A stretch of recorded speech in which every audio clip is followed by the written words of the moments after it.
This is Public Occurrences, both foreign and domestic. And I'm your host, Michael O'Fallon.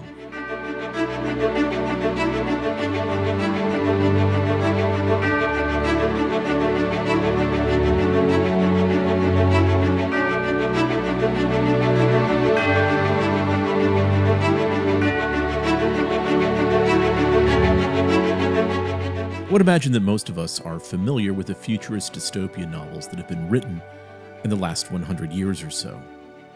So when I say dystopian futurist novel, most people these days think of a few novels. We either think of George Orwell's 1984, the dark, authoritarian, privacyless future where relationships outside of state control are forbidden, where thoughts outside of governmental approval of ingsoc are illegal, and where 2 + 2 must equal 5, if it is decided that it is politically correct. I have also suggested to many around me over the years that they should also be thinking about Huxley's vision of what would be the future in Brave New World. In Huxley's vision, by the way, his vision being produced by the same think tank societies that Orwell, and as well, H.G. Wells was involved within the 20s and 30s and 40s, primarily through the Fabian Society and other organizations that would eventually send us in our current direction that we find ourselves in today. Huxley argues the future will look more like his Brave New World than 1984. In Huxley's Brave New World, the future world is marked by pleasure and distraction, used by those in power, control people's spending, political loyalties, and even their thoughts. Control through reward poses a greater threat to human freedom because, unlike punishment, it can be introduced unconsciously and continued indefinitely, with the approval and support of the people being controlled.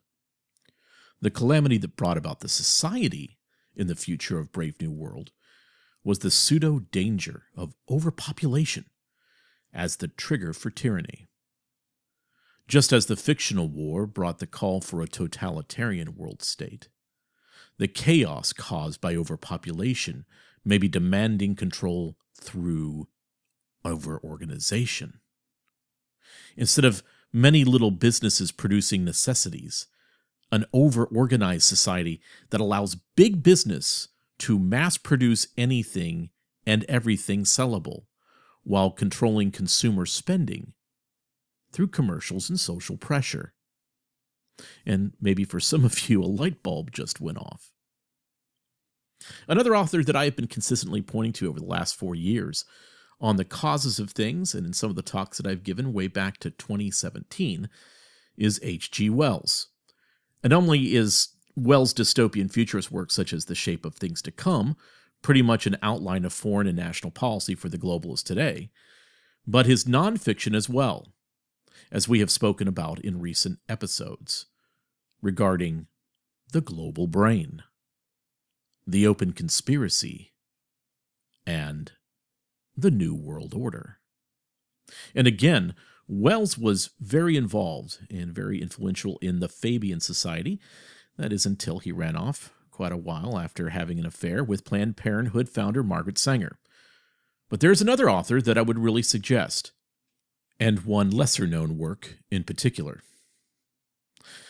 And as a matter of fact, though, you would see some of these elements a little bit borrowed from Brave New World, but also a lot of this kind of made its way through George Lucas's film, lesser known, of course, before Star Wars, which was THX 1138. And I have been suggesting this book to leaders that I hope would join in the pushback against what would be coming in 2020 and 2021 as far back as 2013. Because, you see, it's hard to point many of these leaders to 2-hour panel lectures on YouTube from Davos or from the Asia Society. They just won't have a context for what's being discussed in some of those things, and plus they're really boring.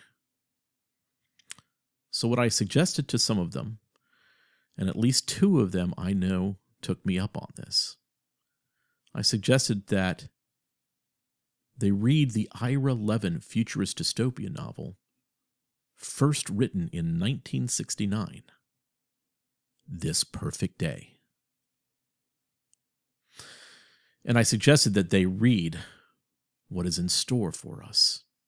Maybe you've heard Dr. James White discussing me referring this book to him many, many years ago, even before I was really pressing hard to fight against all of this nonsense publicly.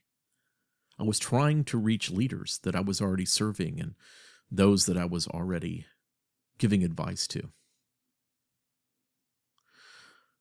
The world of our future, in many ways, fits this perfect day quite well. This perfect day presents a future that is run by a central computer called Unicomp, then thereafter in the novel referred to simply as Uni. The computer has been programmed to monitor and to keep in check every human on the surface of the earth, to make sure that they are acting in accordance with the new restrictions by the world government. People living under the unification are continually drugged by means of monthly treatments so that they will remain satisfied and cooperative family members. The world run by Unicomp is dedicated to efficiency above all else. The population of the planet is kept steady at 8 billion through rigorous control of the birth rate and through emigration. It's inefficient to grow and prepare a variety of foods, so everyone's nutritional needs are met through an unchanging diet. The same foods. Because, it's inefficient to grow things like beef, cattle, lamb, chickens. But if you can condense it down to just a few foods that you can distribute and feed everyone, that works so much better. It's there to suppress undesirable behavior. Everyone in the future in this perfect day submits monthly to chemotherapy treatments. Otherwise, they will get sick and demonstrate aberrant behavior. The people of this horrible vision of the future are told where they are to live, when to eat, what to eat, whom to marry, when to reproduce, and also the job for which they will be trained. Uniformity and collectivity is the defining feature of the future. There is only one language, and all ethnic groups have been eugenically merged into one race, named, collectively, the family. The family is so genetically uniform that no transplants can be even rejected.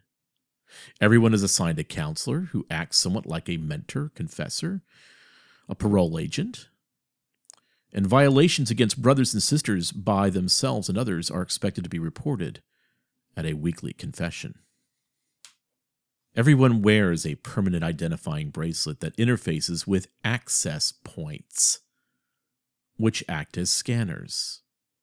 So remember, this is back in 1969, and they're saying that they want people to be traceable and trackable. Unicomp, uses them to tell family members where they are allowed to go and what they are allowed to do, because they are all part of a worldwide collective. Now, if you're a family member who's now up in age, around the age of 62, every person is then humanely euthanized by Uni with an overdose of the treatment liquids. Almost anything in them is poisonous if an excess dose is given. Most people think that old men die of natural causes because most die at 61 or 63. No one is too suspicious of the regularity. The few who happen to be resistant to the drugs or purposely change their behavior to avoid strong doses of some of the drugs in the monthly treatment are dealt with by the programmers of Unicomp Now, these programmers, whom there are only a very, very small amount of, who live apart from all the rest of the people, these are long-lived, privileged, high-worth men and women in their underground hideaways. They are the real but invisible world government. They live in absolute luxury and choose their own members through a form of meritocracy. In part, people who choose by evasion and modifying their own behavior to leave the main family are redirected to nature preserves of imperfect life on islands. They, however, have been put in place by the programmers as a place to isolate troublemaking family members. Top minds in the outcasts are further manipulated into trying to overthrow the programmers. And eventually the ones who nearly succeeded are forced to join the programmers to help them maintain the equilibrium in the perfect world of Unicomp and the family. Despite the name programmers, these programmers are not allowed to program Unicomp, since Wei Li Chun, the person who started the unification for the family, reserves the privilege solely to himself. Wei is the sole controller of the algorithmic, artificially intelligent world. Wei is a godlike figure. Only the programmers, the wealthy class that has extended their lives for centuries, know that Wei Li Chun remains alive for hundreds of years as the leader of the programmers, extending his lifespan by having his head transplanted onto successive youthful bodies. There's also a man named Bob Wood at the very top, who's also mentioned throughout the novel, but never really discussed in detail. However, a painting is mentioned depicting Wood presenting the unification treaty that Wei mastered and gave to the world. In one conversation in which the protagonist discusses his discovery that people once had varying lifespans, one character comments that controlling people's lifespans is the ultimate realization of Wei and Wood's thinking. Everyone has an advisor who will guide them to early treatment. In other words, early treatment is death, if necessary. The people sing a collective song before each death. Quote, "One mighty family, a single perfect breed, free of all selfishness, aggressiveness, and greed, each member giving all he has to give, and getting all he needs to live." End quote. The family's belief system recognizes four prophets in their religious system: Christ, Marx, Wood, and Wei. Both pillars of the official state ideology are depicted on its coat of arms, with a cross and a sickle. Their names are often invoked to express concern or amazement. Wednesday is now Wood's Day, and the month of March has become the month of Marx. And the song, sung by the children in the future, goes like this: Christ, Marx, Wood, and Wei led us to this perfect day. Marx, Wood, Wei, and Christ, all but Wei were sacrificed. Wood, Wei, Christ, and Marx gave us lovely schools and parks.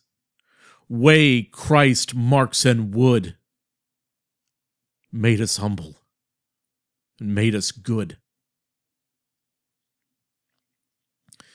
And thus the ideology of the future, as depicted in This Perfect Day, is understood. A world where average men and women of the world are ruled by an artificial intelligence, algorithms, and public health.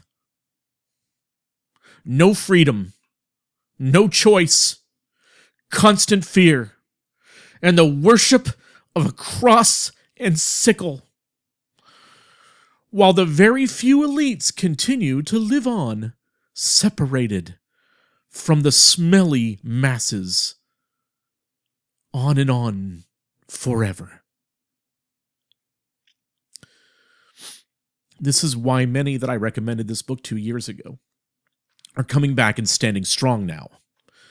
They know the moment in history that we are in now. This perfect day could be our future, our children's future, if we don't push back now. For the sake of the nation, for the sake of the church, for the sake of mankind, we must win. I'm Michael O'Fallon, and this has been Public Occurrences, both foreign and domestic.